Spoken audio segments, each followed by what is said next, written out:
Bihar news में स्वागत है आपका दोस्तों। मैं हूं फिर दोस्त गनी और आप देख रहे हैं केडीवी लाइव।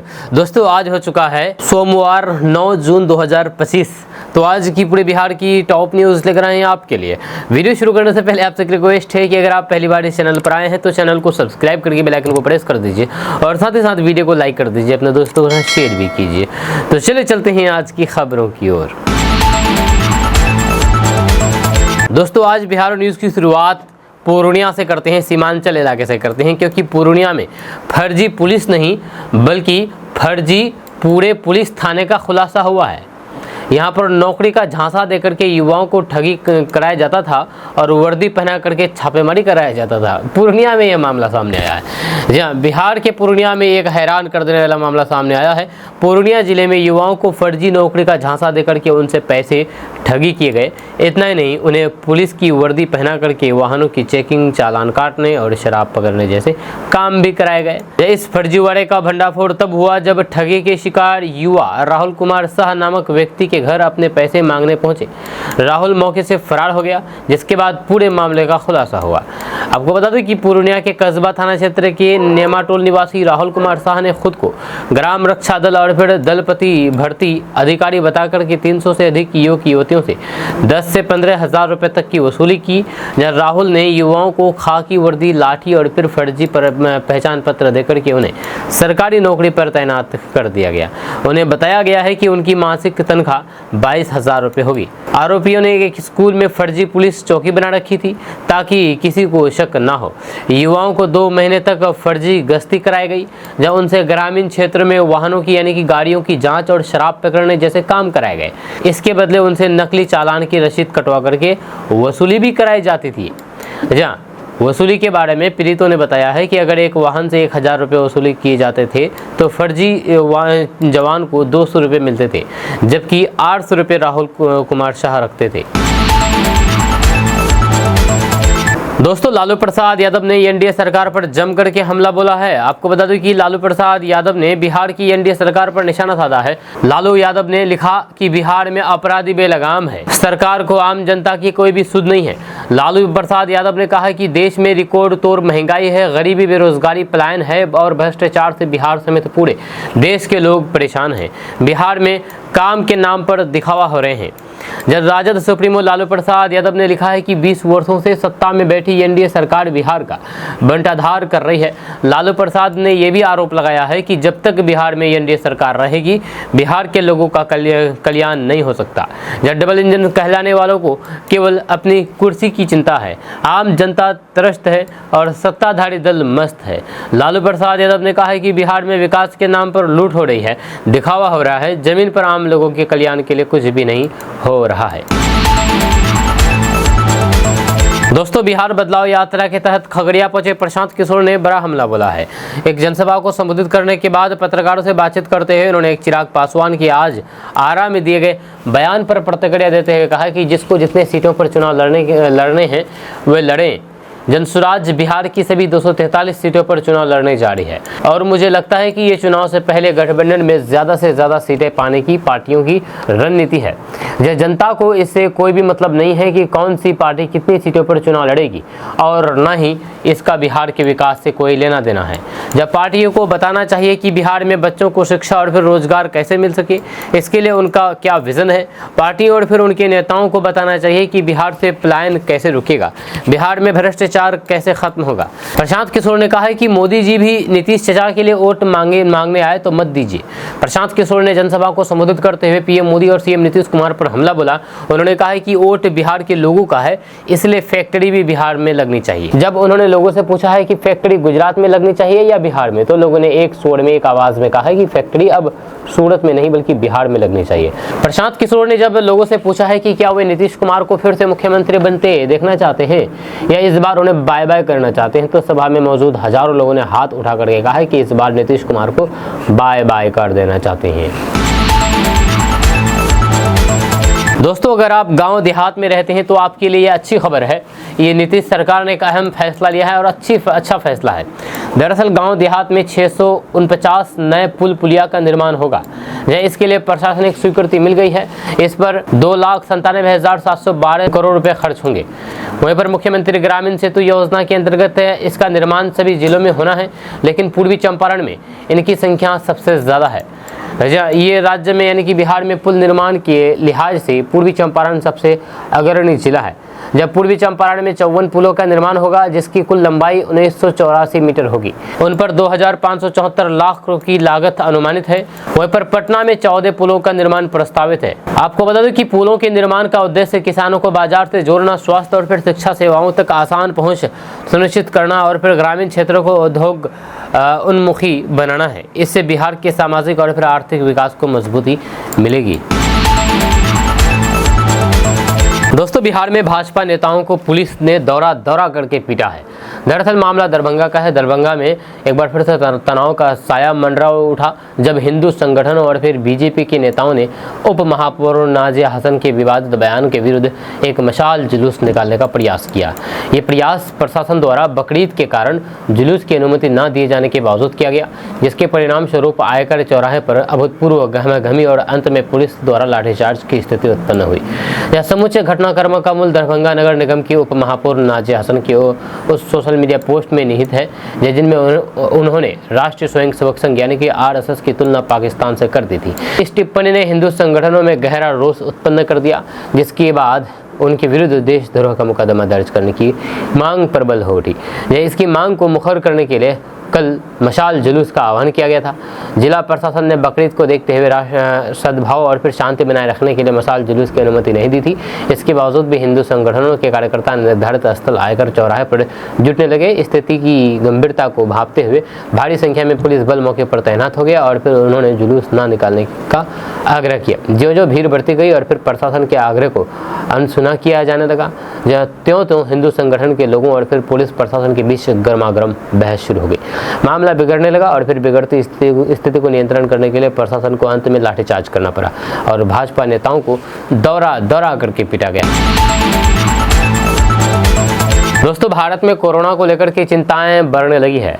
जब कोविड-19 जिस तेजी से फैल रहा है, उससे लोगों की टेंशन बढ़ गई है। जब एक्टिव केस की संख्या भी 6,000 से पार हो गई है। जब वहीं पर पिछले 24 घंटा में 6 लोगों की जान चली गई है कोरोना की वजह से। केरल में अभी भी सबसे ज़्यादा एक्टिव केस है। वहीं पर बिहार में शुक्रवार को एक दिन में सबसे ज़्यादा 9 नए संक्रमित मामले सामने आने से हड़कंप मच गया। वहीं पर स्वास्थ्य मंत्रालय के ताज़ा आंकड़ों के मुताबिक देश भर में कोरोना के नए मामलों की संख्या 6,000 के पार पहुँच गई। वहीं पर पिछले 24 घंटे में 6 लोगों की जान चली गई। केरल में कोरोना से 3, जबकि कर्नाटक में 2 लोगों की जान गई है। वहीं पर तमिलनाडु में कोविड-19 से 1 मरीज की जान गई है। जनवरी 2025 से अब तक देश भर में कोरोना से 61 लोगों की जान चली गई है। इस साल की शुरुआत से अब तक दिल्ली में कोरोना से 7 लोगों की जान जा चुकी है। यहाँ पर सक्रिय मामलों की संख्या बढ़कर के 665 हो गई है।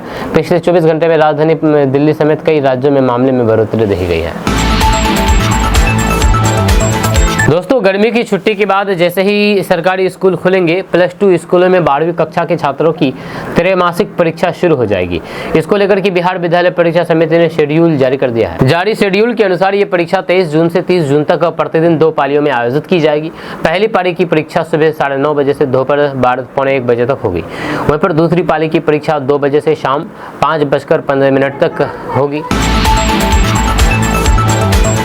दोस्तों, बिहार में इन दिनों विधानसभा चुनाव को लेकर के राजनीतिक सरगर्मी तेज हो गई है। सोशल मीडिया के साथ साथ मीडिया कर्मियों के सामने भी जम करके बयानबाजी हो रहे हैं। इस बीच AI के जरिए फोटो और फिर वीडियो जनरेट करके डिजिटल तरीके से हमला बोला जा रहा है।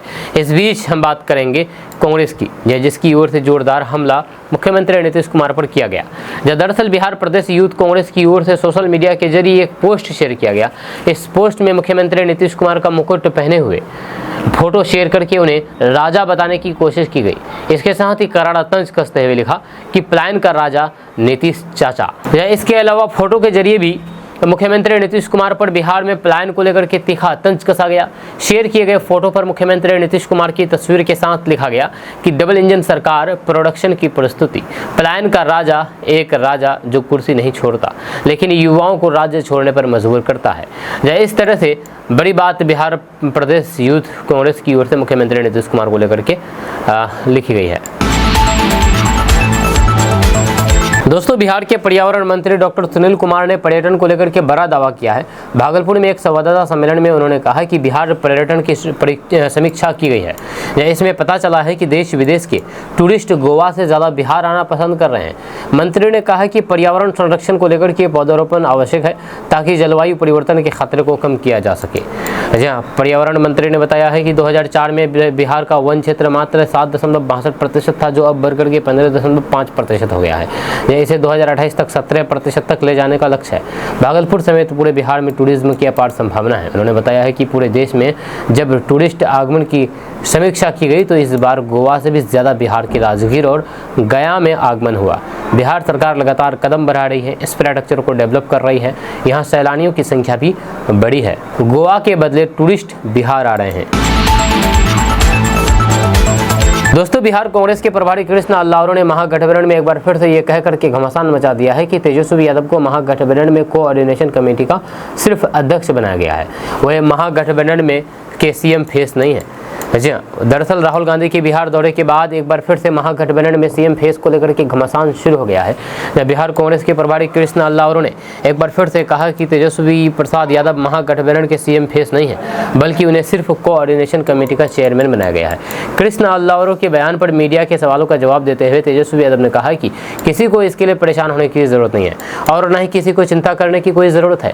हम सब लोग पूरी तरीके से नया बिहार बनाएंगे और बिहार को बनाने की कवायद चल रही है। वहीं पर राहुल गांधी के चुनाव फिक्स वाले बयान पर तेजस्वी यादव ने कहा है कि उन्होंने बिल्कुल सही आशंका जताई है। जिस तरह से चुनाव आयोग की कार्यशैली रही है उससे तो यही आशंका जताई जा सकती है। जब चुनाव आयोग ने पिछले विधानसभा चुनाव में क्या किया, जब दिन में उन्होंने काउंटिंग को रुकवा दिया और रात के अंधेरे में काउंटिंग को शुरू कर दिया और 3 बार प्रेस कॉन्फ्रेंस करके अपनी सफाई दी।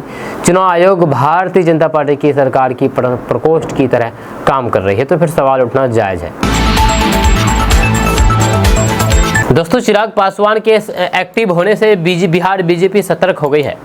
दरअसल बात यह है कि हाल के हफ्तों में केंद्रीय मंत्री लोक जनशक्ति पार्टी रामविलास के अध्यक्ष चिराग पासवान ने सार्वजनिक रूप से बिहार लौटने और विधानसभा चुनाव लड़ने की अपनी इच्छा जताई, जिसे बिहार की राजनीति में किंग मेकर या फिर किंग नहीं तो किंग की भूमिका निभाने के तौर पर देखा जा रहा है। और ये संदेश भाजपा नेतृत्व के लिए भी सही है, जबकि भाजपा नेतृत्व का कहना है कि पासवान अपनी पार्टी को सीट बंटवारे के तहत आवंटित किसी भी सीट से चुनाव लड़ने के लिए स्वतंत्र है। सत्तारूढ़ पार्टी के एक वर्ग का कहना है कि वे केवल राज्य इकाई में भ्रम की स्थिति का फायदा उठाने की कोशिश कर रहे हैं।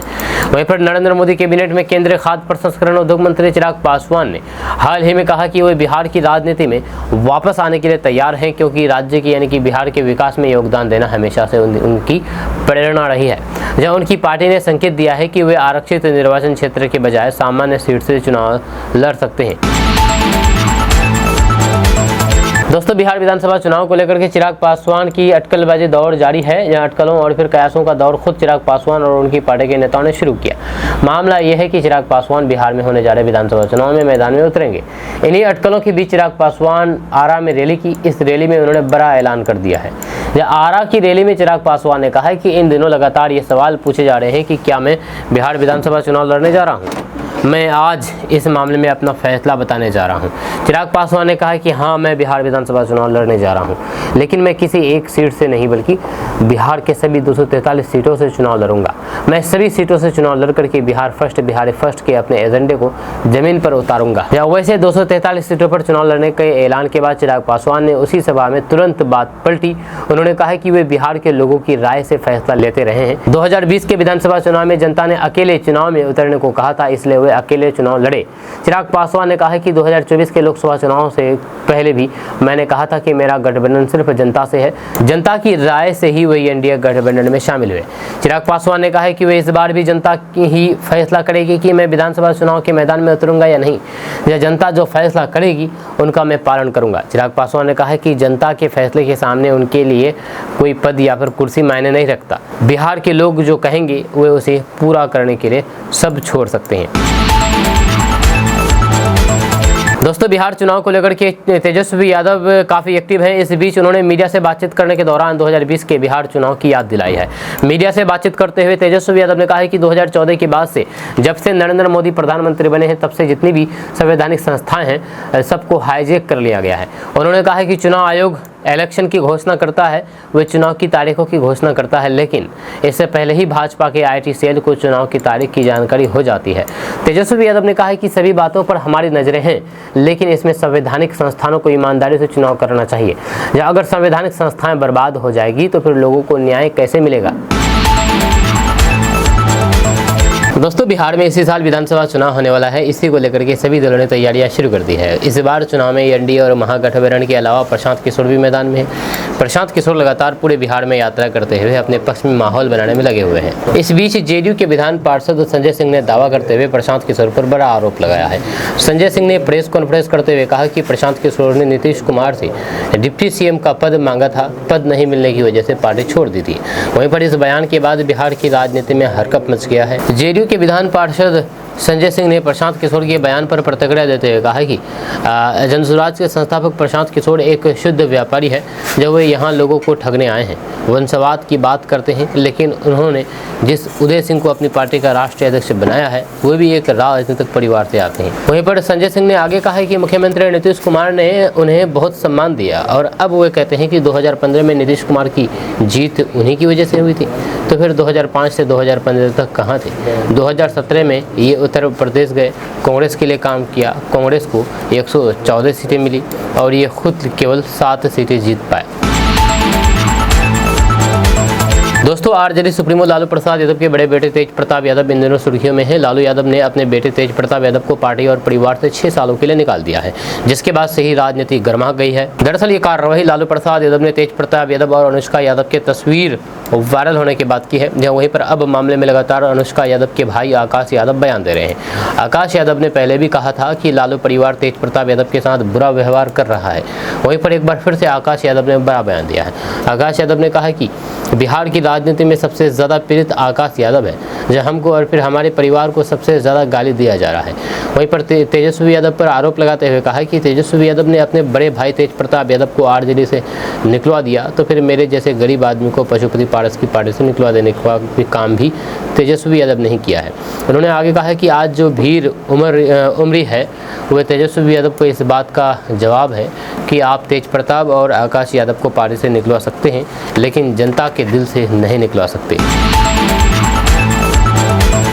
दोस्तों, बिहार में आगामी विधानसभा चुनाव को लेकर के बयानबाजी का दौर शुरू हो गया है। पक्ष और फिर विपक्ष के नेता एक दूसरे के ऊपर एक बार फिर से हमलावर हो गए हैं। जब पटना एयरपोर्ट पहुंचे केंद्रीय मंत्री गिरिराज सिंह ने महागठबंधन में सीएम फेस को लेकर के चल रहे घमासान पर जोरदार हमला बोला है और लालू यादव को बिहार की राजनीति का सबसे बड़ा मगरमच्छ बताया है। जहाँ बिहार में महागठबंधन में शामिल आरजेडी और फिर कांग्रेस के बीच सीएम फेस को लेकर के मचे घमासान पर गिरिराज सिंह ने कहा है कि महागठबंधन कोई गठबंधन नहीं है बल्कि ठग बंधन है। इसमें शामिल दलों के लोग कब किसका पैर खींच दे इसकी लड़ाई चल रही है और लालू यादव मुंगेरी लाल की हसीन सपने देख रहे हैं, लेकिन जनता ने मन बना लिया है कि बिहार में इनकी कभी सत्ता में वापसी नहीं लाएगी। उन्होंने कहा है कि लालू सिर्फ एक ही सपना देख रहे हैं कि उनका बेटा कब सीएम बनेगा, लेकिन जनता देख रही है कि अगर ये मगरमच्छ फिर से सत्ता में आ गया तो पूरे बिहार को फिर से निगल जाएगा। लालू प्रसाद मगरमच्छ की तरह मुंगेरी लाल के हसीन सपने देख रहे हैं। जनता इन लोगों को फिर से मौका नहीं देने जा रही है। दोस्तों अब मौसम के बारे में बात करेंगे। आपको बता दूं कि पटना मौसम विज्ञान केंद्र ने बिहार के सभी जिले में बारिश, आंधी तूफान में गर्जन, वज्रपात और तेज बारिश की संभावना जताई है। इसे लेकर के बिहार के सभी जिलों में मौसम विभाग ने चेतावनी जारी की है। IMD यानी कि मौसम विभाग ने बिहार के 19 जिलों में ऑरेंज और फिर 19 जिलों में येलो अलर्ट जारी करते हुए बताया है कि 12 से 13 जून को बिहार में बारिश होने की संभावना है। जब पटना मौसम विज्ञान केंद्र ने वेस्ट चंपारण, ईस्ट चंपारण, गोपालगंज, सिवान, सारण, भोजपुर, बक्सर, पटना, बेगूसराय, लखीसराय, शेखपुरा, नवादा, गया, औरंगाबाद, रोहतास, कैमूर, अरवल और नालंदा जिला के लोगों को सतर्क रहने को कहा गया है। इन जिलों में ऑरेंज अलर्ट जारी किया गया है। इन सभी जिलों में 50 से 60 की गति से हवा चलने के साथ साथ वज्रपात और मेघ गर्जन की चेतावनी हुई है। वहीं पर मौसम विभाग ने इसी अपडेट में बताया है कि 12-13 जून को बिहार के सीतामढ़ी, सुपौल, मुजफ्फरपुर, वैशाली, समस्तीपुर, दरभंगा, मधुबनी, सुपौल, अररिया, किशनगंज, पूर्णिया, मोतिहारी, भागलपुर, बांका, जमुई, मुंगेर, लखीसराय, खगड़िया, सहरसा और मधेपुरा जिलों में 30 से 40 किलोमीटर की गति से हवा चलने के साथ साथ वज्रपात और मेघ गर्जन की संभावना है। इन जिलों में येलो अलर्ट जारी किया गया है। पटना मौसम विज्ञान केंद्र द्वारा जारी अपडेट के अनुसार आज सुपौल, अररिया, किशनगंज, सहरसा, मधेपुरा, पूर्णिया और कटिहार में हल्की बारिश होने का अनुमान है। इसके अलावा किसी भी जिले में बारिश होने की स्थिति फिलहाल देखने को नहीं मिल रही है। दोस्तों बिहार के 40,000 से अधिक स्कूलों में बड़ा काम होने जा रहा है। दरअसल बात यह है कि बिहार सरकार ने बिहार के 43,779 प्रारंभिक विद्यालयों में पुस्तकालय स्थापित करने की योजना को मंजूरी दे दी है। वित्त विभाग ने शिक्षा विभाग के इस प्रस्ताव को स्वीकृति दे दी है और इसे वर्तमान वित्तीय वर्ष में ही लागू करने का निर्देश दिया गया है। इस योजना के तहत बिहार राज्य शैक्षणिक आधारभूत संरचना निर्माण निगम द्वारा विद्यालयों में नए हॉल का निर्माण कराया जाएगा, जिसमें पुस्तकालय संचालित होंगी। यह योजना के लिए 134 करोड़ रुपए की स्वीकृति दी गई है। जब बिहार शिक्षा परियोजना परिषद के एक अधिकारी के अनुसार यह योजना समग्र शिक्षा अभियान के तहत चलाई जा रही है। केंद्र सरकार द्वारा इसके लिए आवश्यक वित्तीय सहायता भी मुहैया कराई गई है। जिन स्कूलों में पुस्तकालय के लिए हॉल का निर्माण होना है, उन विद्यालयों को चिन्हित करके 1 सप्ताह के भीतर सूची सौंपने के निर्देश जिला शिक्षा अधिकारी को दिया गया है। दोस्तों मनीष कश्यप ने बीजेपी से इस्तीफा दे दिया है। जी हाँ, आपको बता दूं कि देश के चर्चित यूट्यूबर मनीष कश्यप ने 7 मई की रात एक फेसबुक लाइव के जरिए भाजपा से अपने इस्तीफे की घोषणा की है। उन्होंने कहा है कि अब उन्हें ऐसा महसूस होता है कि पार्टी में रहते हुए वे आम लोगों की आवाज़ को प्रभावी ढंग से नहीं उठा सकते। गौरतलब है कि मनीष कश्यप ने 25 अप्रैल 2024 को औपचारिक रूप से भाजपा की सदस्यता ली थी, लेकिन महज 2 सप्ताह के भीतर ही उन्होंने पार्टी से किनारा कर लिया। लाइव के दौरान मनीष कश्यप ने कहा है कि मैं बिहार और बिहारियों के लिए लड़ना चाहता हूं। मुझे लगता है कि पार्टी में रह करके मैं लोगों की आवाज़ को सही तरीके से नहीं उठा सकता, इसलिए मैंने ये फैसला लिया है। उन्होंने अपने समर्थकों से ये भी पूछा है कि उन्हें आगामी चुनाव कहां से लड़ना चाहिए। दरअसल बात है कि पटना के PMCH अस्पताल में पिछले दिनों मनीष कश्यप पर कथित रूप से डॉक्टरों द्वारा हमला किया गया था। इस घटना के बाद से वे भाजपा की चुप्पी पर नाराजगी जता रहे हैं और खुलेआम अपनी नाराजगी व्यक्त कर रहे थे।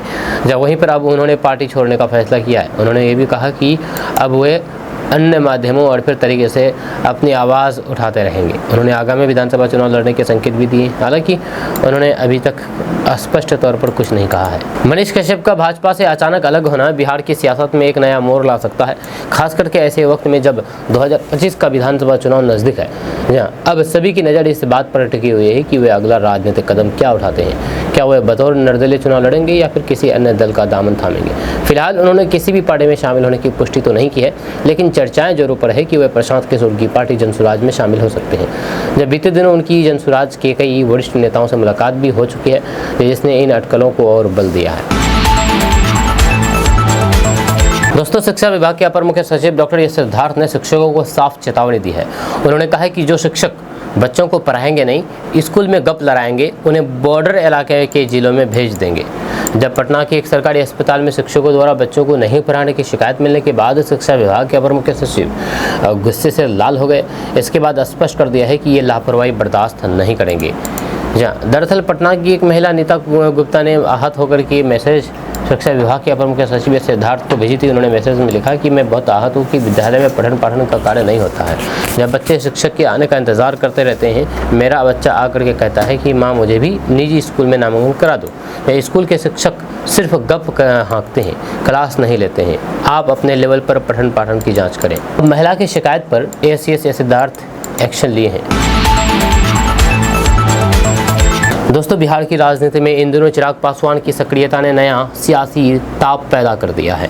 लोक जनशक्ति पार्टी रामविलास के प्रमुख चिराग पासवान ने खुद आगामी चुनाव 2025 विधानसभा चुनाव में मैदान में उतरने की घोषणा की है। इसके बाद से पार्टी के कई नेताओं ने मुख्यमंत्री पद के संभावित चेहरे के रूप में पेश कर रहे हैं। राजनीतिक हलकों में इस बयान को लेकर के चर्चाओं का दौर शुरू हो गया है। वहीं पर भाजपा जेडीयू गठबंधन में हलचल तेज हो गई है। हालांकि भाजपा ने यह स्पष्ट कर दिया है कि एनडीए में सीटों के बंटवारे के तहत चिराग पासवान जिस भी सीट से चुनाव लड़ना चाहे वे स्वतंत्र हैं, लड़ सकते हैं। चिराग पासवान की ये घोषणा ऐसे समय में आई है जब बिहार की राजनीति में नीतीश कुमार के भविष्य को लेकर के अटकलें लगाई जा रही है। वहीं पर विरोधियों का कहना है कि 2025 के चुनाव के बाद नीतीश कुमार फिर से शायद मुख्यमंत्री पद न संभाले, जिसकी वजह उनका स्वास्थ्य बताया जा रहा है। हालांकि चिराग पासवान की पार्टी ने लोकसभा चुनाव में 6.47% वोट शेयर और फिर 5 सीटों के साथ प्रभावी प्रदर्शन किया था, मगर वह अब भी 18.52% वोट शेयर वाली जेडीयू के मुकाबले छोटी ताकत मानी जाती है। दोस्तों, बिहार के राज्यपाल आरिफ मोहम्मद खान बकरीद के मौके पर चर्चित शिक्षक यूट्यूबर खान सर से मिलने के लिए पहुंचे। मुलाकात की, न सिर्फ बकरीद की बधाई दी बल्कि वे क्लासरूम में भी गए। खान सर से मुलाकात के बाद राज्यपाल आरिफ मोहम्मद खान ने मीडिया से कहा कि हर त्यौहार को प्यार से मनाना चाहिए। मैंने खान सर को यूट्यूब पर भी देखा है, ये युवक बहुत अच्छा काम कर रहा है। राज्यपाल आरिफ मोहम्मद खान ने आगे कहा कि गरीब छात्रों के दिलों से उनके लिए बहुत सारी दुआएं निकल रही होंगी जो फीस नहीं दे सकते। मेरी तरफ से उन्हें बहुत बहुत धन्यवाद और शुभकामनाएं। भगवान उन्हें और भी महान कार्य करने की शक्ति प्रदान करे ताकि वे अपने जैसे और छात्र तैयार कर सके जो करुणा के साथ समाज की सेवा करें। दूसरी ओर मीडिया से खान सर ने कहा कि राज्यपाल ने बकरीद के मौके पर हमको, परिवारों को और फिर बच्चों को शुभकामनाएं दी है। इसी क्रम में उन्होंने कहा कि हमको क्लासरूम देखना है, क्लासरूम हम दिखाए। तो फिर उन्होंने कहा कि हम अंदर जाएंगे। अंदर गए तो जब उन्होंने स्टेज देखा तो उन्होंने कहा कि यहाँ हम पढ़ाएंगे। ये हमारे यहाँ के बच्चों के लिए सौभाग्य है। वे जब आते हैं तब कुछ ना कुछ सिखा करके जाते हैं।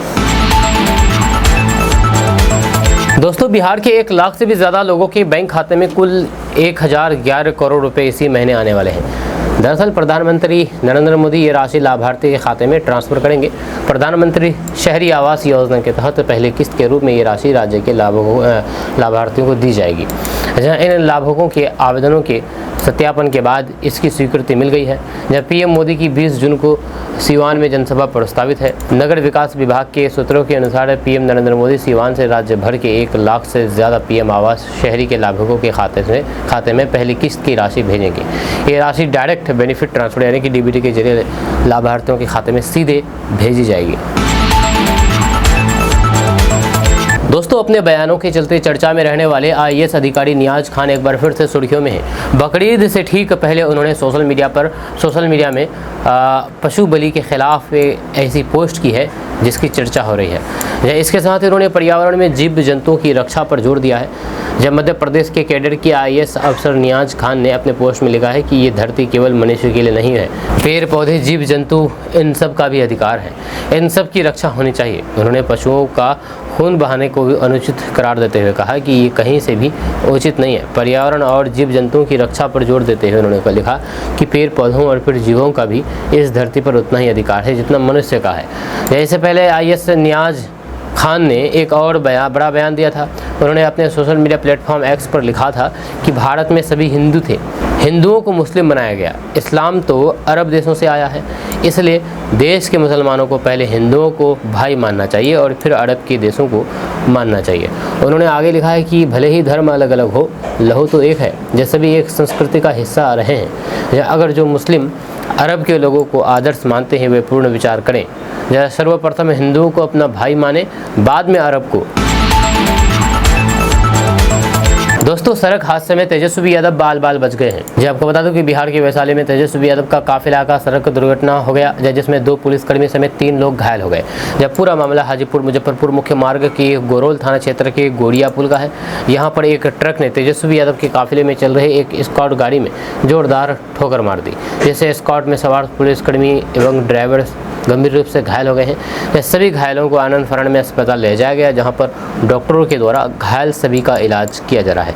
बताया जा रहा है कि तेजस्वी यादव मधेपुरा से कार्यक्रम में शामिल होने के बाद पटना वापस लौट रहे थे। जैसे ही तेजस्वी यादव वैशाली जिले के गौरोल थाना से कुछ दूर आगे बढ़े, एक चाय की दुकान पर रुक करके चाय पी रहे थे, तभी तेज रफ्तार अनियंत्रित कार ने ट्रक ने पुलिस की गाड़ी में जोरदार ठोकर मार दी, जिसमें वैशाली जिला बल के पुलिसकर्मी एवं तेजस्वी यादव के साथ स्क्वाड में चल रहे पुलिसकर्मी गंभीर रूप से घायल हो गए। यहाँ इसकी सूचना मिलते ही तेजस्वी यादव खुद अस्पताल पहुंचे और फिर घायल ड्राइवर और फिर पुलिसकर्मी का हालचाल जाना।